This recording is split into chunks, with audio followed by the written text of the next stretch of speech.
And we have Lorraine Johnson come to the podium.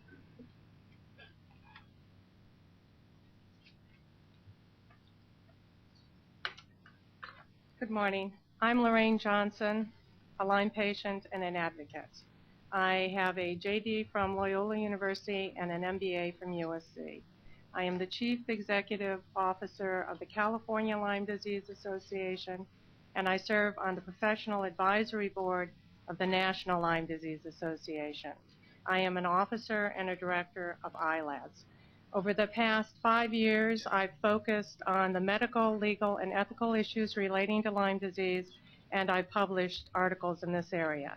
I've spoken before state legislators, the CDC, and before the Canadian consensus hearings on Lyme disease. Prior to being infected with Lyme disease, I was Chief Operating Officer and General Counsel of international entertainment companies, negotiating highly complex deals in the hundreds of millions of dollars. In 1996, I became ill. In 1996, I became ill, too ill to work. I quit my job. Too ill to tend to my family, I took to my bedroom. I lost my life as I knew it, and my 5- and 7-year-old children lost their mom. My multi-systemic symptoms included fatigue, shortness of breath, cognitive impairment, neuropathy, arthralgias, and depression. I bounced from specialist to specialist, lost to the system, and was ultimately misdiagnosed with depression and treated with 54 different combinations of psychotropic drugs. Nothing worked, and I got worse. I was sick, undiagnosed, disabled, and untreated. It was not until 7 years later that I was diagnosed with Lyme disease based on a positive blood test, though not by CDC standards. Descending into depression and cognitive impairment, felt as though I was sitting in the room of my house watching the lights go out one by one. And my pre-treatment SPECT scan shows extensive hypoperfusion, and it literally does look as though the lights went out. It was 2 years after extensive antibiotic treatment that my SPECT scan showed marked improvement, and I was largely restored to my cognitive functioning. However, under the IDSA guidelines, I would not have been diagnosed, treated, or restored to my functionality. And Lyme disease was not even on the differential diagnosis of my doctors during those 7 years. Patients want treatment guidelines that restore them to health.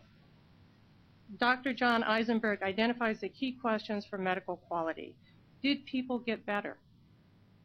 Was disease or disability reduced? Was it reduced as much as it could have been? Under the IDSA guidelines, as you will hear today from Dr. Stricker, the failure rates are unacceptably high, ranging from 5 to 40% for early Lyme and exceeding 65% for late Lyme. These guidelines leave patients sick and suffering with no recourse to additional treatment and with no recourse against the IDSA, which has no accountability for the suffering that these guidelines cause. The IDSA guidelines preclude the exercise of clinical judgment and deprive patients of treatment options. They're regarded as de facto law by health insurers, disability insurers, medical boards, physicians, pharmacists, hospitals, school systems, and even child care custody agencies. The same IDSA physicians who say that the IDSA guidelines are not mandatory testify against physicians who treat and don't comply with the IDSA guidelines. And the IDSA opposes state legislation that would provide physician protection.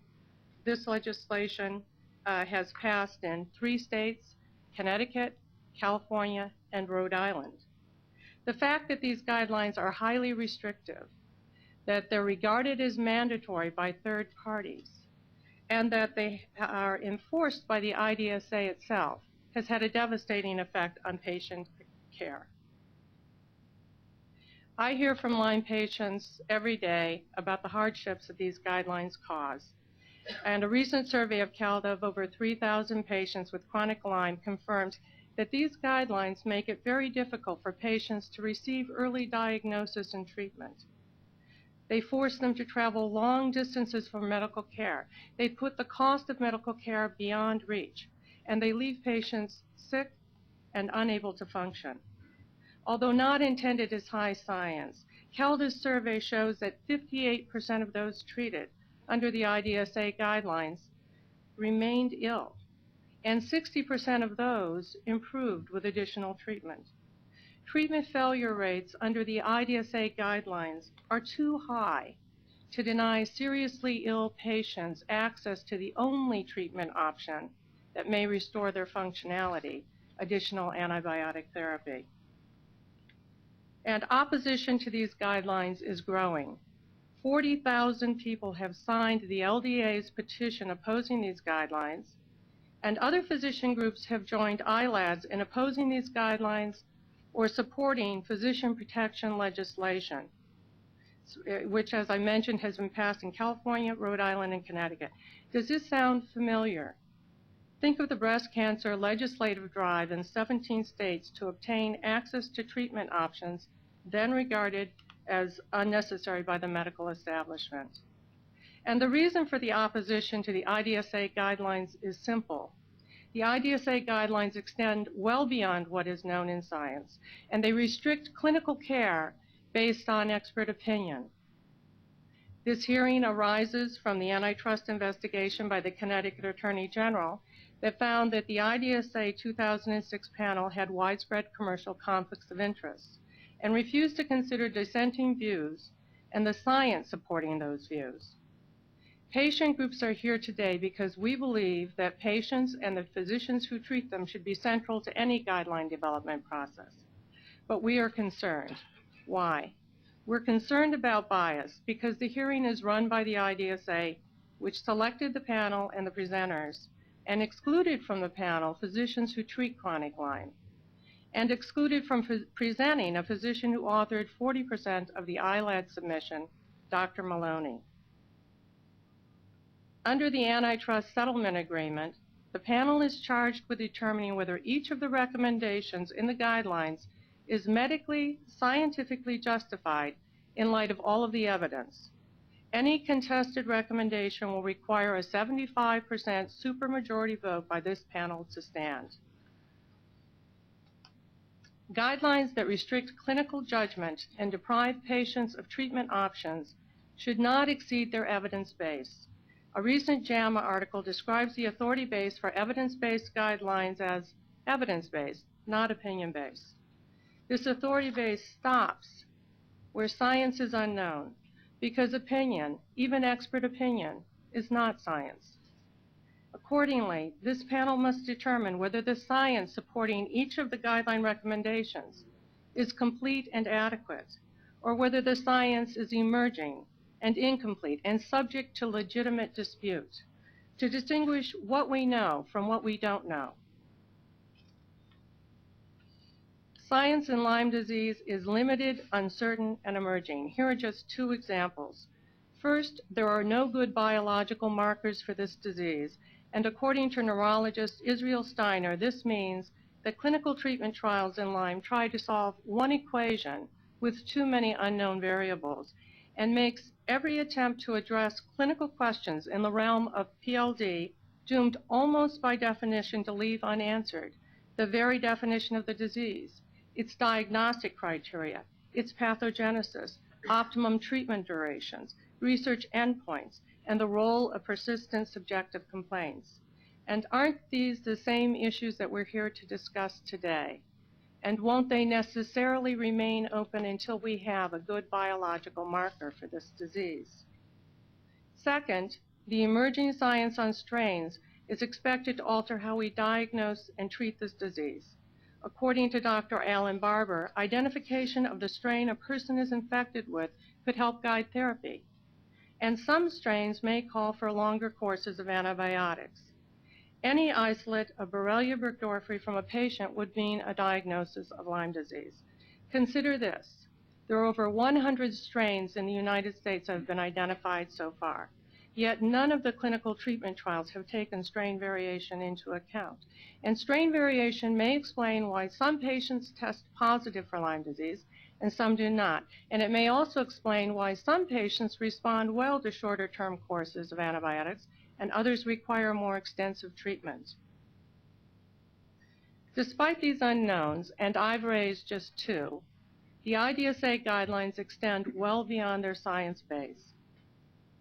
Guidelines should not restrict clinical judgment unless known science so dictates, because uncertain science requires clinical flexibility, and because the risk of getting it wrong based on opinion is too great when patients are suffering. Guideline panels for other illnesses defer to clinical judgment and provide treatment options where science is uncertain, where different treatment options exist, where treatment outcomes are variable, and where the quality of life implications are significant. For example, prostate cancer guidelines offer 4 treatment options: watchful waiting, radiation, surgery, hormone suppression. And other examples include breast cancer, ischemic heart disease, back pain, and hormone replacement, to name a few. These guidelines assume that research studies should precede any clinical treatment of patients, but this puts the cart before the horse, because patients need care today and because evidence gaps are abundant in medicine.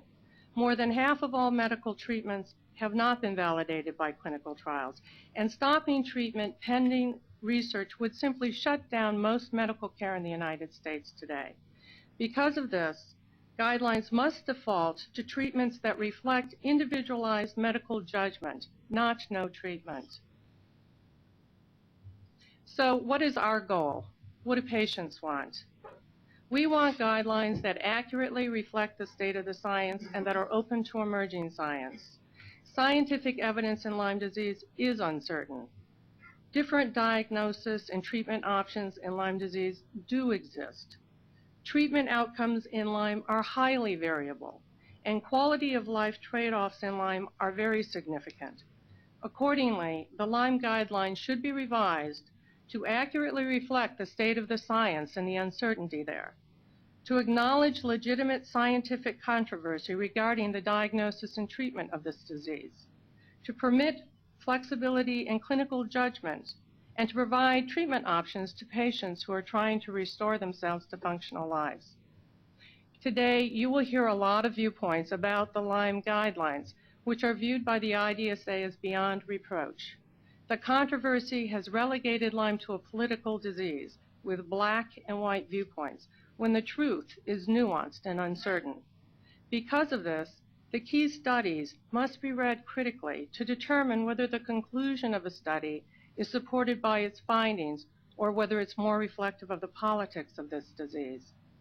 You will hear bold assertions from presenters for the IDSA about the state of the science, which others will refute. It may sound like he says, she says, but this is not an esoteric debate. These guidelines have a devastating impact on patients trying to restore their health. This panel must separate ideological stance from fact, science from opinion. You must determine whether reasonable scientists and physicians can disagree with the assertions in these guidelines based on the science, and refrain from limiting clinical judgment and treatment options unless the evidence is certain. In law, we say your position depends on where you sit. And you will need to assess the impact of the commercial influences on presenters here today. I think we can all agree that while the role of the treating physician is primary to medical care, the role of outside industry influences such as vaccines, Lyme test kits, and insurance should play no role in determining patient care, because these interests place maximizing profits above patient care. Today, the nation, and indeed the world, is watching. We urge you to fulfill your duties with the highest degree of professionalism and good faith, because patients' lives and those of their families hang in the balance. Thank you.